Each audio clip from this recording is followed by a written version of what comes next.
Praise lord. సామెతలు 17వ అధ్యాయము 9వ వచనము. ప్రేమను వృద్ధి చేయగోరువాడు తప్పిదములు దాచిపెట్టును. ఇక దేవుని వాక్యం ఏం సెలవిస్తుందంటే, ఎవరైతే ప్రేమను వృద్ధి చేయాలనుకుంటారో జరిగిన తప్పులను దాచిపెడతారంటండి. జరిగిన సంగతి మాటి మాటికి ఎత్తితే మిత్రభేదము కలుగుతుందంట. జరిగినదంతా మాటి మాటికి తలంచుకోకుండా యేసే క్షమించిన రీతిగా మనము కూడా ఒకరినొకరు క్షమించుకోవాలి. దేవుడు ప్రేమ స్వరూపియే ఉన్నారు. ప్రేమ లేనివాడు దేవుని సంబంధి కాదు.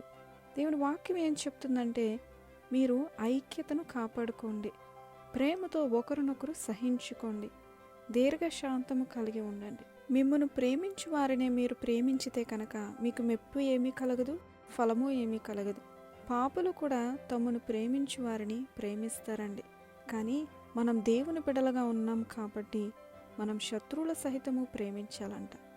మనల్ని ద్వేషించే వారికి కూడా మనం మేలు చేయాలి. మనల్ని శపించే వారిని కూడా మనం దీవించాలి. మనల్ని బాధించే వారి కొరకు మనం ప్రార్థించాలి.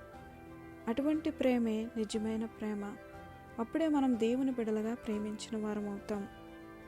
అంతేగాని ఆ సహోదరి నా ఎడల తప్పు చేశారు అని చెప్పి ఆ సహోదరిని ద్వేషించొద్దండి.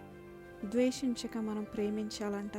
అప్పుడు దేవుడు మనకు రావలసిన ప్రతిఫలాన్ని ఇస్తారు. నా బిడ్డ నా కోసము ద్వేషింపబడిన తిరిగి వారిని కూడా ప్రేమిస్తున్నారు అని చెప్పి దేవుడు సంతోషపడి మీకు మంచి ప్రతిఫలాన్ని కలుగచేస్తారు.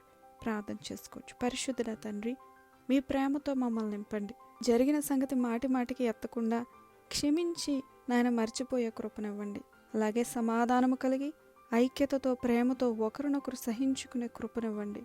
శత్రువులను సైతము ప్రేమించే మనసు మీరు మాకు దయచేయండి. మీ ప్రేమతో మమ్మల్ని నింపమని యేసయ్య పరిశుద్ధ నామములో ఈ చిన్ని ప్రార్థన అడిగి వేడుకొంచున్నాం పరమ తండ్రి. ఆమేన్.